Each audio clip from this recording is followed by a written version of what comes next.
96.1 FM. Now, you have a voice.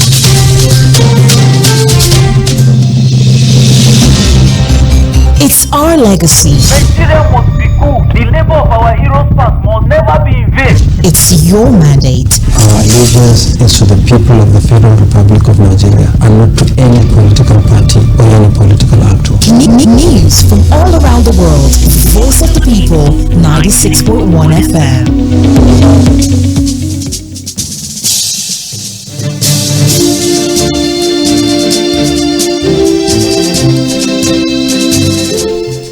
Hello there, this is the World News at 12 on Voice of the People, 96.1 FM. My name is Chinwe Blessing. These are the top stories we cover at this hour. Tinubu gives ministers order to revive economy, and reps call on federal government to cancel advert waivers to MDAs. NEMA reparates 9 children, 289 adults from Libya prison. And on the foreign scene, Putin not to attend Delhi summit. In the world of sports, Enyimba to bounce back from Champions League setback. Details coming shortly.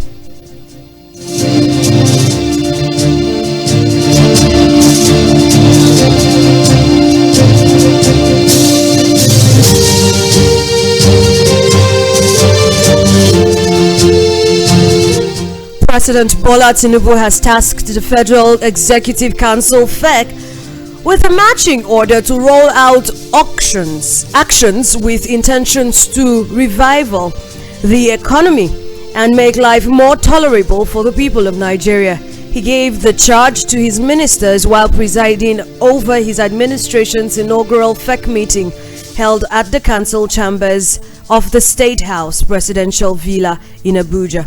Delivering his inaugural address to his 45 ministers, President Tinubu noted the urgency in the task before the administration as very enormous, requiring that all those charged with responsibilities must put in their best. He noted that the administration's precedence areas had been set out of its economic programs and tasked them to be prepared not to fail, as there is no impossibility in the dictionary of service to the people, adding that failure would not be explained away under his watch.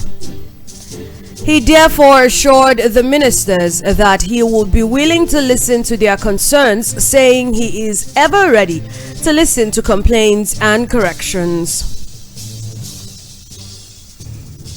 The House of Representatives Ad Hoc Committee probing employment racketeering in federal government agencies has said it will recommend the abolition of waivers by bypass advertisement of employment opportunities.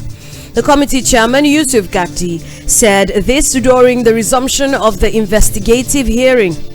This was as he accused the registrar of the National Postgraduate Medical College, Professor Fatu Arogundade, of lopsidedness in their recruitment based on the agency's presentation at the hearing.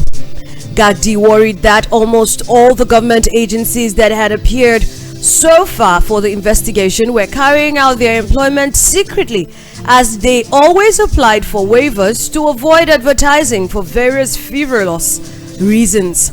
Gagdi noted the abolishment of waivers for employment advertisements will do more good to the country.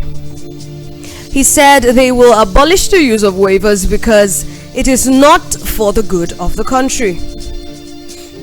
And still in the news, the National Emergency Management Agency said it had helped no fewer than 298 Nigerians trapped in Libyan prisons return home to reunite with family and friends since it began a repatriation exercise on August 21st, 2023. NEMA disclosed this in a statement shared on its social media page. According to the statement, the 298 persons, including 124 females and 174 males, among which were 3 infants and 6 children, according to the statement. NEMA said within a span of 1 week, a total number of 298 Nigerian individuals who had been trapped in Libyan prisons were successfully repatriated to their home country. These individuals arrived in 2 separate chartered flights. The first flight on 21st of August 2023 brought 161 returnees, while the second flight brought 137 returnees. NEMA said the repatriation exercise, which started on August 21st to August 28th, was made possible through the joint effort of IOM, NEMA, Port Health and NCFRM. And now to the foreign scene. Russian President Vladimir Putin has told Indian Prime Minister Narendra Modi that he will not attend the G20 summit in Delhi next month. India is hosting this year's summit, which will be held in the capital of Delhi from 9th to 10th September. Putin rang Modi and told him that the foreign minister Sergei Lavrov would attend the summit on his behalf.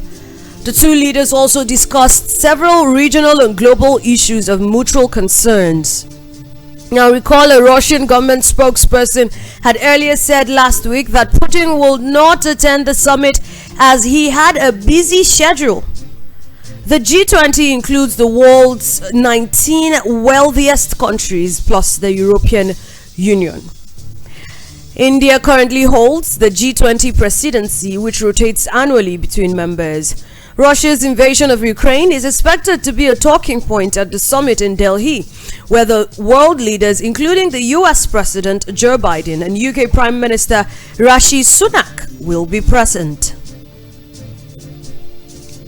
Musical artists have been charged to promote morals and value in the pursuit of their fame in their careers. The chief executive of Princeton Record and Entertainment label, Chibuike Echem, stated this during the unveiling of the second label and 2 artists. According to him, Princeton Record and Entertainment is a vision born out of the quest for global impact through the value-oriented investment in music and arts. Echem, who insisted that the 2 newly signed artists must do things differently from what is obtainable in the musical market, said they should use music to unify Nigeria and the world at large. Industry. We want to be a record label that is known with our values and our moral system. We want to be able to create something that a family can listen to, that a child can watch, that parents can bring their children and they are entertained. I don't want us to get into the nudity that is taking over the industry. The CEO also pleaded with artists to sing songs that can be listened to by adults and children. Also present at the unveiling was the legendary songwriter, producer and musical artist Oji Richard, popularly known as Faze. While addressing the artists, he pleaded with them to shun the trending vices going on in the music industry. He asked them to be hardworking and focused and success-driven. And then one thing that was very important is don't get too excited. Even if you're getting to the peak, keep working hard, because there's serious competition in the industry. See what's happening from these young ones too. It's really serious. It's more of talent, and now you have him here to support you. So I believe it's basically hard work, consistency, do the best you can, put your whole mind to it. On the part of the manager of the label, Emmanuel Okon, promises to take Princeton Record and Entertainment to top in the industry. Esomchi Echem, aka OGB, and Emmanuel Adeka, aka Think Twice, are the 2 artists that were signed by Princeton Record and Entertainment. Something my mind tells me that this is my future, this is where I can find fulfillment, that kind of feeling I have in mind, like it's not just to a saying that I hear people listen to my song. I think that is the way I can be able to express my feeling to the world and these are leaders and our youth. I can never see anybody who has that preaching to me because when I put my wisdom and pass through my music, I can never advise and preach to people.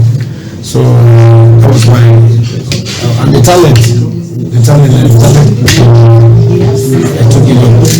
We artists in Nigeria love ourselves, so I can be. We see what is happening out there. We have taken over the music world. They both are in the same pledged. They both in the same voice pledged to promote love and unity within their songs. And now moving on to the world of sports.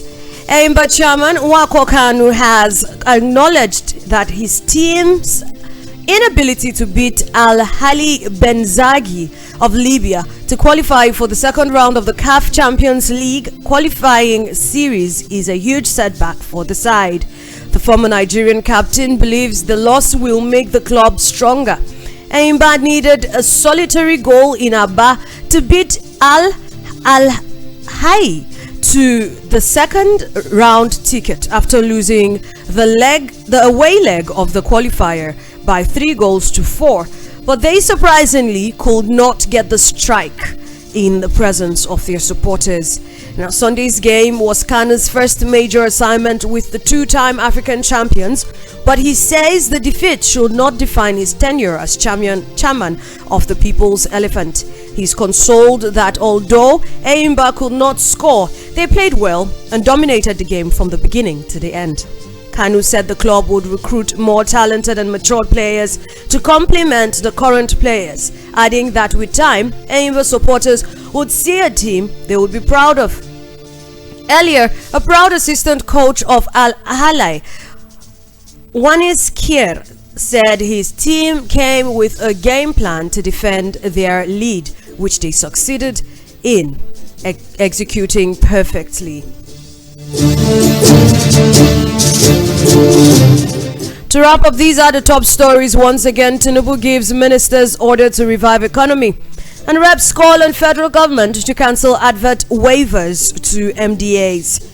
NEMA reparates 9 children, 289 adults from Libya prison. On the foreign scene, we told you Putin is not to attend Delhi summit. And in the world of sports, Enyimba to bounce back from Champions League setback. And that is the world news at 12. For coverage of your live events and brand news mentions on our news bulletins, do send a mail to abujanews@voiceofthepeople.ng. The news was compiled and edited by Amarachi Jim Woko. My name is Chinwe Blessing. Good afternoon.